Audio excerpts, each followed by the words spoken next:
할렐루야. 오늘 이곳에 오신 모든 분들을 환영하고 또 축복합니다.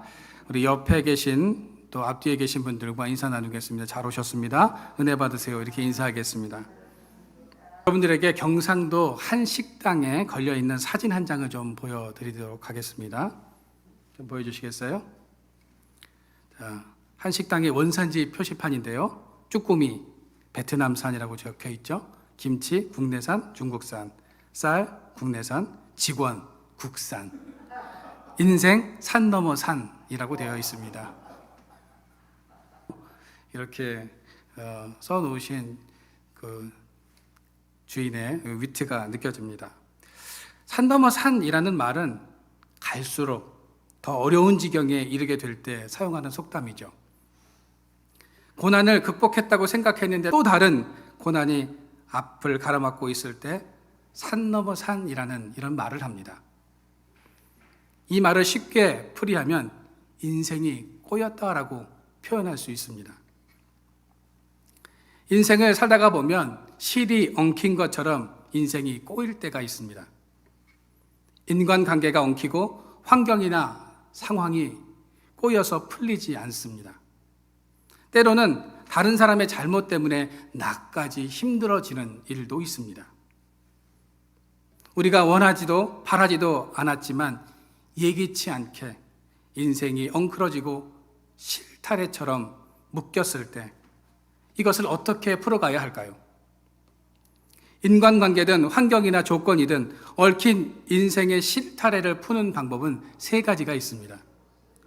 첫째는 엉킨 채 그대로 순응하고 인정하며 사는 것입니다. 한평생 이런 일도 있고 저런 일도 있지라고 생각하면서 실타래를 풀기보다는 순응하면서 자기의 마음과 생각을 자유롭게 하며 살아가는 사람들이 있습니다. 두 번째는 단칼에 쳐서 얽힌 실타래를 잘라버리는 방법이 있습니다. 이 방법은 그 실타래를 쉽게 풀 수는 있겠지만 다시는 그 실타래를 사용할 수 없게 됩니다. 고대 소아시아 프리기아 왕국에 고르디우스라는 왕이 있었는데요. 이 왕은 자신이 몰던 마차를 신전에 묶은 후에 누구든지 이 매듭을 푸는 자가 장차 세상을 지배하게 될 것이다 라는 이런 말을 했습니다. 수많은 청년들이 도전을 했지만 복잡하고 단단하게 얽힌 매듭은 꼼짝도 하지 않았습니다. 바로 그때 알렉산더라는 사람이 나와서 단칼에 그 매듭을 잘라버렸습니다. 터무니없이 쉽고 간단한 방법이었습니다. 그래서 복잡하고 어렵지만 의외로 간단히 해결되는 문제를 고르디우스의 매듭이라고 이렇게 부릅니다. 어릴 적 부모님이 저에게 큐브를 사주신 적이 있습니다. 큐브를 하면 머리가 좋아진다고 해서 그것을 이리 돌려보고 저리 돌려보고 이렇게 장난삼아 돌려보면서 시간을 보냈습니다. 그런데 그 큐브는 공식대로 잘 맞춰줘야 그 6면이 다 맞아집니다. 공식대로 하지 않으면 어느 순간에 모든 것이 꼬이고 흐트러지는 순간이 온다는 거죠. 제가 아무리 이렇게도 해보고 저렇게도 해보고 안 되니까 그 모습을 보고 있던 동생이 이리 줘봐 내가 한번 해볼게 라고 하면서 자기가 막 이리저리 돌려봅니다. 그리고 몇날 며칠을 그렇게 고민을 하면서 막 돌렸습니다. 그런데 문제는 자꾸만 뒤섞일 뿐 잘 맞지 않았습니다. 그런데 며칠 후에 보니까 그 큐브가 다 맞춰져 있었습니다. 제가 깜짝 놀라서 그거 어떻게 맞춘 거냐고 제가 동생에게 물었더니 동생이요, 그 큐브 하나하나를 다 분리한 겁니다. 그리고 같은 색깔끼리 다 맞춰서 조합을 해놓은 겁니다. 그렇게 해서 그 큐브를 모든 면을 맞춰 놓았습니다. 그렇게 하니까 큐브가 모든 면이 다 색깔도 맞고 모든 것이 다 맞아지기는 했지만 문제는 큐브가 망가져 버렸다는 거죠. 문제를 단칼에 잘라내는 방법은 그 문제를 쉽게 해결할 수는 있지만 결국 다른 문제를 야기한다는 겁니다. 셋째는 아무리 많은 시간이 걸리더라도 한 가닥 한 가닥씩 끝까지 푸는 방법입니다. 실타래를 풀어가는 것도 중요하지만 더 중요한 것은 한 가닥도 상하지 않게 하는 것입니다. 모든 가닥이 제자리를 찾을 때까지 정성과 사랑을 쏟는 방식입니다. 이 방식이 하나님의 방식이기도 합니다. 인간은 범죄하는 순간 인생이 꼬이게 되었습니다. 하나님의 말씀에 불순종하고 죄를 지음으로 말미암아 관계가 깨어지고 환경이 망가지고 인생이 혼돈에 처하고 말았다는 겁니다. 하나님은 이렇게 엉킨 인생을 단칼에 쳐서 처리할 수도 있었지만 그렇게 행하지 않으셨습니다. 오래 참으시고 사랑과 정성을 쏟고 제자리에 모든 것이 돌아올 때까지 기다리십니다. 여러분, 요나를 보십시오. 하나님께서 요나를 통해서 니느웨를 구원하고자 하셨습니다. 그런데 요나는 니느웨가 아니라 다시스로 도망을 가죠. 원수의 나라에 가서 복음을 전하느니 차라리 도망가는 것이 낫겠다라고 판단을 하고 도망을 갑니다. 만약 여러분들이 하나님의 입장이었다면 어떻게 하시겠습니까? 단칼에 잘라버리시겠습니까? 아니면 다른 사람을 보내시겠습니까? 그런데 하나님께서는 니느웨 백성을 구원하기 위해서 얽혀버린 요나의 문제를 하나씩 먼저 그 실타래를 풀어 가십니다. 도망가는 것을 막기 위해서 풍랑을 일으키시죠. 제비를 뽑아서 이 풍랑의 원인이 누구로부터인지를 깨닫게 하셨고, 물에 빠졌을 때 큰 물고기를 준비하셔서 그 물고기 뱃속에서 기도하게 하십니다. 이처럼 하나님께서는 한 가닥 한 가닥 요나에 대해서 신경을 쓰면서 문제를 해결하셨습니다. 우리가 어떤 문제를 대할 때나 어떤 사람과 관계 속에서도 칼로 자르듯이 모든 것을 잘라버려서는 안 됩니다. 하나님이 하신 것처럼 시간이 걸릴지라도 참고 기다리면서 사랑과 믿음으로 하나씩 그 문제를 풀어가야 또 다른 문제가 야기되지 않는다는 것입니다. 오늘 본문 1절 말씀에 보시면 사도 바울은 빌립보 교회 성도들을 이렇게 부르고 있습니다. 나의 사랑하고 사모하는 형제들, 나의 기쁨이요 면류관인 사랑하는 자들아. 바울이 얼마나 빌립보 성도들을 사랑하고 아꼈는지 우리가 잘 알 수 있는 표현이 성경에 나오고 있습니다. 빌립보 교회는 여러 면에서 자랑할 것이 참 많았습니다. 바울과 동역하며 복음 증거에 크게 기여하기도 했습니다. 이렇게 귀하고 소중한 교회였지만 이들에게도 문제가 있었다는 겁니다. 바울은 문제를 이렇게 암시하고 있습니다. 2절입니다. 내가 유오디아를 권하고 순두개를 권하노니 주 안에서 같은 마음을 품으라. 바울이 왜 같은 마음을 품으라고 권면하고 있습니까? 같은 교회를 다니지만 같은 마음이 아니라는 겁니다. 한 마음이라면 이런 권면을 할 필요가 없죠.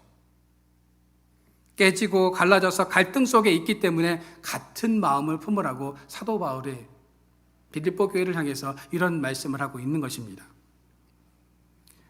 여기서 소개되는 유오디아와 순두개가 누구인지는 성경에 자세하게 나와 있지는 않습니다. 한 가지 단서가 있다면 이들의 이름이 여성이라는 것입니다. 헬라어에서 아로 끝나는 이름은 여성입니다. 고대 사회에서 여성들의 지위는 그렇게 높지는 않았습니다. 역할도 크지 않았죠. 그런데 빌립보 지역은 좀 달랐습니다. 여성들이 사회 참여도 하고 교회 안에서 상당한 역할을 했다는 겁니다. 어떻게 여성들의 참여가 다른 것보다 이렇게 활발할 수 있었느냐 하면 빌립보의 마게도니아 지역이 다른 것보다 좀 더 개방적이었기 때문입니다. 사실 바울이 빌립보 교회를 세울 때 큰 역할을 했던 사람도 루디아라는 여성이었습니다. 그래서 이제 빌립보 교회는 여성들의 영향력이 아주 큰 교회였습니다. 오늘 2절 말씀해 보시면 교회 안에서 두 지도자가 의견 대립으로 갈등 속에 있었습니다. 이들의 갈등의 원인은 성경에 나와 있지는 않지만 이들로 인해서 교회 전체는 실타래처럼 모든 것이 얽혀 있었다라는 거죠. 교회에 갈등이 생기면 어떤 일이 벌어집니까? 예배가 어색해집니다. 그리고 모이는 것이 불편해집니다. 서로 편을 나누고 분열되기 때문에 성도의 교제와 연합이 제대로 이루어지지 않는다는 겁니다. 이 공동체를 그냥 내버려 두면 분열되고 갈라질 것이 뻔합니다.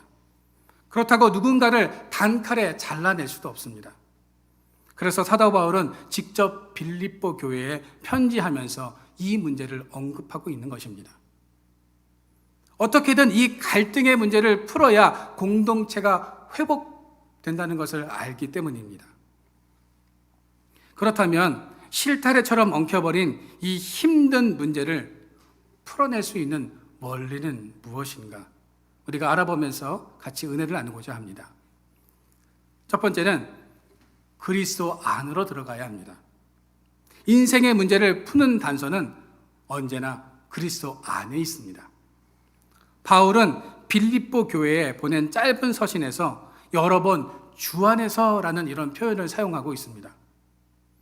주님 안에서 이 문제를 해결해야 한다는 거죠. 사랑하는 자들아, 이와 같이 주 안에서 서라. 여기서 서다라는 이 단어는 원래 군대 용어입니다. 군대에서 자주 쓰는 용어이다라는 거죠. 전쟁터에서 적군이 막 몰려오는데 뒤로 물러서지 않고 흔들림 없이 굳건히 서 있는 병사의 모습을 묘사하고 있는 단어가 바로 이 서다라는 단어입니다.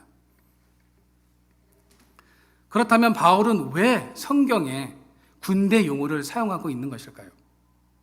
아마도 두 가지 때문이 아닐까 추측해 봅니다. 하나는 외부의 공격이나 환난, 핍박 때문에 흔들리지 말고 군인들처럼 굳게 서라는 겁니다. 당시에는 기독교인들을 개종시키려고 하는 유대인들이 빌립보 교회 성도들을 흔들어 놓았고 거짓 가르침으로 인해서 영적인 싸움을 해야만 했습니다. 그래서 사도 바울은 그 외적인 공격 속에서도 잘 훈련된 군인들처럼 굳게 서라는 의미에서 이 용어를 사용하고 있는 것입니다. 또 한 가지는 빌립보 교회 지도자들 사이에 금이 간 것으로 인해서 관계가 깨어지고 교회가 흔들리고 있는데 이런 상황 속에서 흔들리지 말고 군인처럼 굳게 서라는 의미에서 이 단어를 사용하고 있다는 겁니다. 사도 바울은 이 문제를 해결하기 위해서 주 안에서 같은 마음을 품을 것을 권면하고 있습니다. 깨어지고 부서진 마음이 하나 되려면 그리스도 안에 들어가야 한다고 강하게 권면하고 있는 겁니다. 사람이 사람을 중재하는 것은 오히려 일을 더 망치게 할 수 있기에 주 안에서 이 문제를 해결해야 한다고 말을 하고 있는 겁니다. 제가 어릴 적 다니던 교회가 있었습니다. 그런데 이 교회에서 이런 문제가 생겼어요. 교회에 분란이 있었고 서로 의견이 대립되면서 이쪽 편에서 또 이쪽 편은 서로 상대방을 비방하고 헐뜯기 일쑤였습니다. 그래서 이 둘을 중재할 필요가 있다라고 판단이 되어서 교회에서 한 권사님을 파견했습니다. 이쪽 분과도 친한 한 권사님을 파견해서 그 문제가 잘 해결되기만을 바라면서 그 권사님에게 좀 중재를 요청했습니다. 그 권사님께서는 두 그룹의 지도자를 서로 불러서 화해시키기 위해서 술집에 갑니다. 술 한잔 하면서 서로의 마음을 탁 터놓고 앙금을 풀려고 했던 겁니다. 그래서 세 명이서 술집에 앉아서 탁 한 잔씩 야 마셔라 하면서 술을 한 잔씩 마시면서 대화를 나눴는데 그 엉킨 일들이 잘 풀려지는 듯 했습니다. 처음에는 대화가 아주 잘 됐습니다. 그런데 어느 순간 술이 착 취하자 서로 이 문제를 가지고 입씨름을 하다가 몸싸움으로 번지고 말았습니다. 그래서 그 중재 역할을 하러 갔던 분이 그 두 분을 만류하는 과정 속에서 한 분을 밀쳤는데 그분이 뒷걸음질을 치다가 그만 넘어졌는데 그 자리에서 죽고 말았습니다. 이 문제를 잘 풀어보려고 했던 일이 더 엉켜버리고 말았다는 거죠. 여러분, 인간적인 방법으로 어떤 문제를 풀어보려 하지만 그것은 현상일 뿐 근본적인 문제 해결이 되지 않는다는 겁니다. 우리가 어떤 문제를 해결하기 위해서는 주 안에서, 그리스도 안에서 해야 한다는 겁니다. 술이나 혈연, 지연, 학연, 인간적인 방법들이 도움이 될 것 같지만 이런 것들은 근본적인 문제를 해결해 주지 못합니다.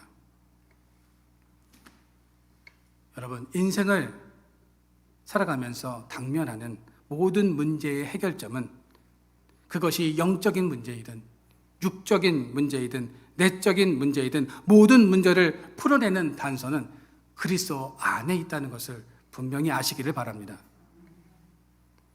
예수님의 마음을 가지고 예수님이라면 어떻게 하셨을까 우리가 생각하면서 인간적인 방법이 아니라 주님 안에서 이 문제를 해결해야 해결점을 찾을 수 있다는 겁니다. 제가 천안에 부목사로 있을 때였습니다. 어느 집사님이 아무리 남편을 전도하려고 해도 이분은 교회를 잘 나오지 않으셨습니다. 참 좋으신 분이었고 아내의 말도 참 잘 들어주시는 분인데 유독 이 교회 가자는 말에는 요지부동이셨습니다. 그러던 어느 날 몸에 좀 이상이 있어서 병원에 갔는데 폐암 말기라는 진단을 받게 됩니다. 암세포가 온몸에 퍼져서 손을 댈 수 없는 지경에 이른 것입니다. 마지막 생을 수술과 항암 치료를 하다가 죽느니 차라리 참아보겠다며 집으로 돌아오셨습니다. 그런데 통증이 너무 심하니까 고통스러워할 뿐만 아니라 너무 통증이 심하니까 자꾸 정신을 잃기도 했습니다. 그래서 아내 되는 집사님께서 저에게 신방을 요청하셔서 제가 그 집에 신방을 갔습니다. 여러 번 신방을 하면서 그분에게 복음을 제시했는데 계속 그 복음을 거부합니다. 제가 복음을 제시하면 그냥 돌아 누우시거나 눈을 감으셨습니다. 그날도 그냥 돌아가려고 했는데 제 마음에 지금이 아니면 안 된다라는 그런 생각이 강하게 임했습니다. 그래서 무조건 그분의 손을 붙잡았습니다. 진통제를 드시는 것도 좋고요. 치료를 받는 것도 중요하지만 더 중요한 것이 있다면 예수님을 받아들이는 것입니다 라고 제가 강하게 이야기하면서 제가 그런 스타일은 아니거든요. 근데 그날은 그렇게 하지 않으면 안 되겠다는 강한 생각이 들어서 그분의 손을 제가 붙잡고 기도하기 시작했습니다. 성도님께서 예수님을 영접하게 하시고 그 예수님의 생명력이 질병을 물리치고 더러운 것들은 쫓아내고 저주의 사슬들은 다 끊어내고 이제는 이분께서 예수님을 영접할 수 있도록 주님 도와달라고 제가 간절하게 기도를 했습니다. 완강하게 그렇게 복음을 거부하던 그분의 마음이 차츰 열리기 시작했습니다. 그렇게 여러 번의 신방 끝에 결국에는 그분은 예수님을 영접하고 하나님의 부르심을 받게 되었습니다. 여러분, 우리의 모든 갈등의 문제뿐만 아니라 죽음의 문제도 우리는 주 안에서 해결되어져야 합니다. 요한복음 15장 5절 말씀해 보시면 나는 포도나무여 너희는 가지라 그가 내 안에 내가 그 안에 거하면 사람이 열매를 많이 맺나니 나를 떠나서는 너희가 아무것도 할 수 없습니다. 생명의 근원이신 예수님을 떠나서는 생명을 공급받을 수 없습니다. 우리는 주님 안에 머물러야 합니다. 주 안에 거해야 합니다. 우리가 주 안에 거할 때 인생의 힘든 문제를 풀어내고 풍성한 열매를 맺게 되는 것입니다. 여러분, 주님 안에서 우리의 인생의 문제를 풀어나가시기를 바랍니다. 내가 인생의 주인이 되어서 나 스스로 문제를 해결하려고 하다가 좌절하거나 절망하지 마시고 나의 삶의 문제를 주님 앞으로 가지고 나아가서 해결받고 주 안에서 굳게 바로 서는 삶을 살아가는 우리 모두가 되어지기를 주님의 이름으로 축원드립니다. 두 번째는 관용의 마음을 가져야 합니다. 오늘 5절 말씀해 보시면 너희 관용을 모든 사람에게 알게 하라 주께서 가까우시니라 라고 말씀하고 있습니다. 여기서 이 관용이라는 단어가 나옵니다. 이 단어는요 다양한 의미로 사용되어지고 있습니다. 신학자였던 칼빈은 관용을 견딤으로 이렇게 이해하고 있습니다. 누가 상처되는 말을 하고 가시처럼 찔러도 즉각적으로 반응하지 않고 참고 견디는 마음을 관용이라고 이렇게 해석하고 있습니다. 주석가인 바클레이는 관용을 공의보다 좋은 것이라고 이렇게 해석하고 있습니다. 사실 공의라는 것이 무엇입니까? 있는 그대로 갚아주는 것이 공의입니다. 한치의 오차도 없이 잘못에 대해 그대로 갚아주는 것이 공의입니다. 눈에는 눈, 이에는 이, 이렇게 갚아주는 것이 공의라면 바클레이는 이것보다 더 좋은 것, 즉 넉넉한 마음을 가지는 것이 관용이라고 이렇게 말하고 있습니다.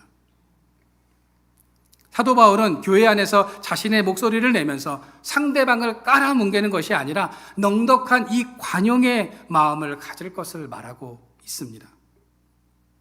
이 관용의 마음이 교회를 세우고 굳건해지게 할 뿐만 아니라 우리의 인생에 이런 관용의 자세가 있어야 인간관계 속에서 열매를 맺고 건강해질 수 있는 것입니다. 예전에 한 목사님께서 마태복음 26장 예수님께서 겟세마네에서 기도하는 이 설교를 아주 특이하게 설교하시는 것을 제가 들은 적이 있습니다. 그 중에 기억나는 부분이 몇 가지가 있는데요. 제가 여러분들에게 잠깐 말씀을 좀 드리면 이런 겁니다. 예수님이 겟세마네 동산에서 기도하실 때 얼마나 그 시점이 심각한 시점입니까? 그 밤이 지나면 예수님은 재판장에게 끌려가서 모욕과 십자가를 져야 하는 그런 상황이었습니다. 그래서 그 밤에 한숨도 주무시지도 못하고 밤새워서 예수님께서 간절히 기도하십니다. 그런데 밤새 기도하는 예수님 옆에 제자들은 무엇을 하고 있었습니까? 네, 졸고 있었습니다. 아마 코를 골기도 했을 겁니다. 막 코를 골면서 예수님은 주여 하나님 막 하고 있는데 옆에서 심각한 사건을 앞에 놓고 한숨도 못 자고 기도하시던 예수님이 제자들을 볼 때 얼마나 한심하고 답답하셨겠습니까? 그러면서 예수님께서 하신 말씀이 무엇입니까? 마음이 원이로되 육신이 약하도다 라고 말씀을 하시죠. 여러분, 그 목사님은 이 부분에 대해서 이 부분을 이렇게 해석하셨습니다. 그럴 수도 있지라는 겁니다. 예수님이 제자들 향해서 이 중요한 밤에 너희가 얼마나 피곤하고 힘들면 잠을 자겠니? 그럴 수도 있지. 예수님은 제자들을 답답하고 한심하게 본 것이 아니라 그럴 수도 있지라는 마음으로 그들을 측은히 여기셨다는 겁니다. 죽음 앞에서 자신은 처절하셨지만 제자들을 향해서는 그럴 수도 있지 하셨던 것이 예수님의 마음, 관용의 마음이었다는 겁니다. 여러분, 사실 인간관계 속에서 이 말 하나면 안 풀리는 문제가 없지 않습니까? 자녀들이 공부 안 하고 반항도 하고 마음을 상하게 할 때 이놈의 자식 하기 전에 본인도 얼마나 스트레스를 받았으면 그럴까? 그럴 수도 있지라는 그런 마음을 가져야 한다는 겁니다. 남편이 집에 오자마자 소파에 딱 누워가지고 TV를 막 돌리면서 이거 가져와 저거 가져와 할 때 욱 하고 올라오죠. 치밀어 오르지만 그때 남편이 나가서 얼마나 힘들었으면 저렇게 할까? 그럴 수도 있지라는 이 한마디로 풀어낼 수 있는 넉넉함이 있어야 한다는 겁니다.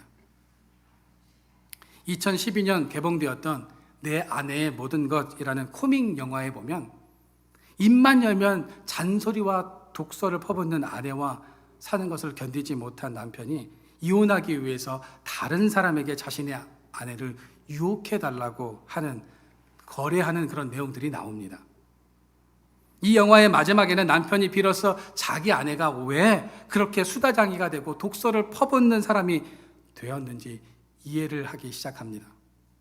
아내는 외로웠던 것이고 누군가와 함께 이야기를 나누는 것을 원했다라는 거죠. 그런데 그 표현 방식이 독설이었고 공격적인 방법이었다는 겁니다.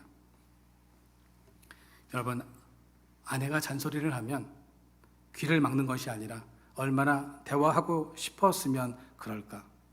그럴 수도 있지라는 이런 마음을 가져야 한다는 겁니다. 문제가 생겼을 때 다른 사람을 탓한다고 그 문제가 풀려지는 것이 아닙니다. 직장이나 일터에서 문제가 생겼을 때에 무능력하고 눈치 없는 사람 탓을 해도 문제는 풀려지지 않습니다. 우리는 예수님의 마음을 가지고 그럴 수도 있지라는 자세를 가질 필요가 있다는 것입니다. 우리 인생에는 분명 얽힌 문제를 자신의 능력으로 풀 수 없는 일들이 많습니다. 대표적인 것들이 자녀의 문제, 건강의 문제, 죽음의 문제, 관계의 문제 등 나의 능력으로는 어찌할 수 없는 문제들이 많이 있다는 거죠. 우리 인생에서 자신의 능력으로 문제를 풀 수 있다면 기도할 필요가 없을 겁니다. 주님이 필요 없을 겁니다. 그러나 내 인생조차도 내 마음대로 안 되니까 우리가 기도가 필요한 것이고 주님이 필요한 것 아니겠습니까? 여러분, 빌립보 교회처럼 우리 인생에 얽히고 설킨 관계의 문제로 지금 아파하며 힘들어하고 계신 분들이 계시다면 주 안에서 관용의 마음을 가지고 이 문제를 하나씩 풀어낼 수 있는 지혜와 인내의 마음이 여러분들 가운데 있어지기를 주님의 이름으로 축원드립니다. 세 번째가 기도의 능력을 믿어야 합니다. 오늘 6절 말씀해 보시면 아무것도 염려하지 말라고 말씀하고 계십니다. 오직 모든 일에 기도와 간구로 너희 구할 것을 감사함으로 아뢰라고, 하나님께 아뢰라고 말씀하고 있습니다. 7절입니다. 그리하면 모든 지각에 뛰어난 하나님의 평강이 그래서 예수 안에서 우리의 마음과 생각을 지켜주신다라고 말씀하고 있습니다. 염려는 아무런 도움이 안 됩니다. 걱정한다고 문제가 풀려지는 것도 아닙니다. 염려하면 더 엉키기 마련입니다. 그래서 바울은 아무것도 염려하지 말고 오직 모든 일에 기도하라고 말씀하고 있는 것입니다. 기도하면 하나님이 내 편이 되어주셔서 이 문제를 풀어주신다는 것입니다. 여러분, 기도는 의무가 아니라 특권입니다. 그래서 기도하지 않으면 내 손해죠. 본인 손해라는 겁니다. 왜 목회자들이 계속 기도해야 한다라고 이렇게 말을 할까요? 그 기도의 특권을 알기 때문입니다. 기도의 능력과 체험을 경험해 보았기에 기도하라고 말씀드리는 것입니다. 여러분들에게 어디든지 갈 수 있는 비행기 티켓이 있다고 생각해 보시기를 바랍니다. 그런데 내가 그것을 신청하지 않아서 그 티켓을 받지 못하고 있다면, 그것을 어떻게 사용하는지 몰라서 그것을 누리고 있지 못하다면 그것은 어리석은 거죠. 우리가 카드를 많이 사용하면 뭐가 쌓입니까? 마일리지가 쌓이죠. 카드를 많이 사용하면 사용할수록 마일리지는 더 많이 쌓입니다. 근데 제가 아는 분 중에 한 분이 이런 마일리지를 알고 있으면서도 그것을 잘 사용하지 않아서 10년 동안 이 마일리지를 사용하지 않았습니다. 비행기 마일리지, 전화 마일리지, 카드 마일리지 등등 이것들을 사용하지 않아서 그 마일리지가 몇십만 점이 쌓였습니다.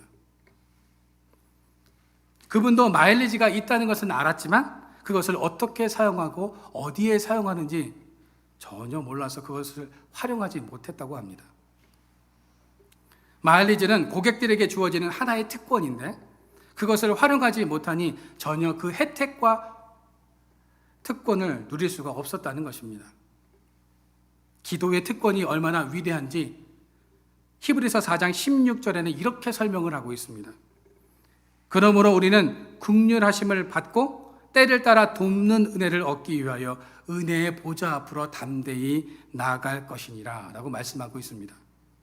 은혜의 보좌가 어디 있습니까? 지성소 안에 있습니다. 지성소 안에 법궤 뚜껑을 은혜의 보좌라고 말합니다. 그곳은 하나님께서 친히 임재하시는 곳입니다. 이곳은 지극히 거룩한 장소이기 때문에 구약 당시에 아무나 들어갈 수 없었고 이스라엘 백성들 가운데 유일하게 대제사장만 1년에 한 번 대속죄일에 들어갈 수 있었습니다. 이 지성소 안에 법궤가 있었고 그 위에 은혜의 보좌가 있습니다. 구약 당시라면 우리는 은혜의 보좌 앞으로 나아갈 수 없는 존재들입니다. 그런데 예수 그리스도를 통해서 이제 하나님의 보좌 앞으로 우리가 나아갈 수 있게 되었다는 겁니다. 이것은 그리스도인들에게 허락된 최고의 특권입니다. 여러분, 은혜의 보좌 앞에 나아가서 하나님 앞에 기도하면 적어도 우리가 두 가지가 보장이 됩니다. 하나는 긍휼하심을 받게 된다는 것과 두 번째는 때를 따라서 돕는 은혜를 받게 된다는 겁니다. 긍휼이라는 단어가 성경에 180번 나옵니다. 긍휼은 불쌍히 여기는 감정이나 눈물 정도가 아닙니다. 긍휼은 그 사람의 처지를 나의 처지로 여기고 그 사람과 똑같은 아픔을 느끼고 같은 슬픔을 느끼면서 그 사람의 고통을 함께 하려고 하는 마음이고 행동을 말하는 것입니다.